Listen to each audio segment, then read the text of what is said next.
রাজধানীর এলিফ্যান্ট রোডের আলবারাকা টাওয়ারে আগুন লাগে। শুক্রবার গভীর রাতের এই ঘটনায় দগ্ধ অবস্থায় দুইজনকে ঢামেক ও জাতীয় বার্ন ইনস্টিটিউটে নেওয়া হলে দায়িত্বরত চিকিৎসক তাদের মৃত ঘোষণা করেন। তারা হলেন জনি মিয়া ও আব্দুস সালাম। ফায়ার সার্ভিস জানায় ১৪ তলা বিশিষ্ট বহুতল ভবনের ১২ তলার ২টি ফ্ল্যাটে আগুন লাগে। রাত ১টা ১৫ দিকে আগুনের খবর পাওয়া মাত্র রওনা হয়ে সেখানে ১টা ২২ ফায়ার সার্ভিসের ২টি স্টেশনের ৬টি ইউনিট পৌঁছায়। ইউনিটগুলোর চেষ্টায় রাত ৩টা ৮ আগুন নিয়ন্ত্রণে আসে।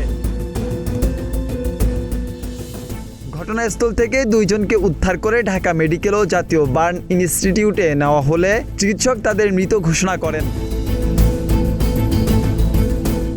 অবশেষে ভোর ৫টা ৪০ আগুন পুরোপুরি নিয়ন্ত্রণে আনতে সক্ষম হয় ফায়ার সার্ভিস। তবে ততক্ষণে আগুনে দগ্ধ দুজনের অবস্থা শোচনীয় পর্যায়ে পৌঁছায়।